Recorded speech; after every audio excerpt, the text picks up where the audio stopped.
So using the resistance band, you can do all different kinds of exercises. So a few examples for the foot, ankle, and hip. Starting off with the foot. So this is what we call an outer toe press. So we're gonna loop the band starting underneath the heel, loop it around the front of the toes, and then give that a little pull.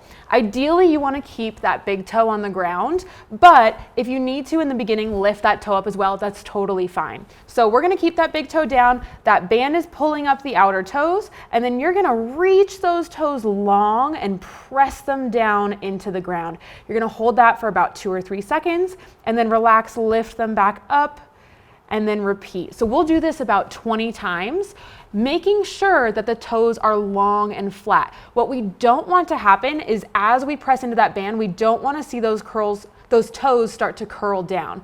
It's okay if the band is lifting the toes up. What we don't want is curling or gripping downwards. Next up, we're going to strengthen the big toe. Flexor hallucis longus is one of the main muscles of the big toe. It's also one of the main muscles of your arch. So same idea, the band is underneath the heel. We're gonna loop it around the front of the toe, give that a nice pull, and then you're going to press that toe all the way down to the ground. Again, doing the big toe in isolation is ideal, but if we need to lift up all the toes to start, that's totally fine.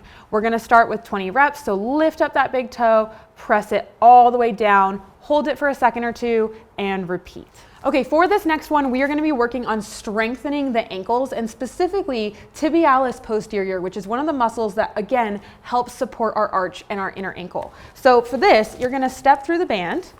We're gonna give it a little twist and then loop it around the other ankle. So we call this a figure 8. So now from here, you're gonna let that band kind of pull the ankles in, like we're collapsing the ankles inwards. And then I want you to rock, keep your big toe on the ground and rock towards the outside of your ankles. Good.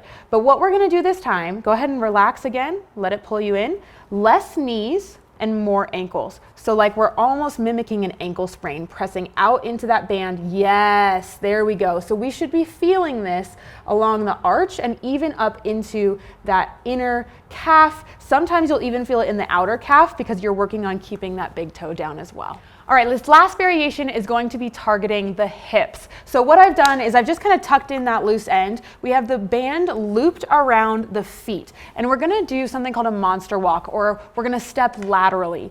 Now, most times you'll see this exercise with the band around the knees. The reason we prefer the feet is because you actually get more hip activation with the band around the feet than you do with it around the knees. So we're gonna bend the knees slightly, push those hips back because we wanna feel the tension in the back of the hip, and then we're gonna step out to the side. So step out and then bring the feet back together, and step out and bring the feet in. And then go back the other way. Again, making sure those hips are back and that we're feeling it in the hips, in the backside, in the glutes. Perfect.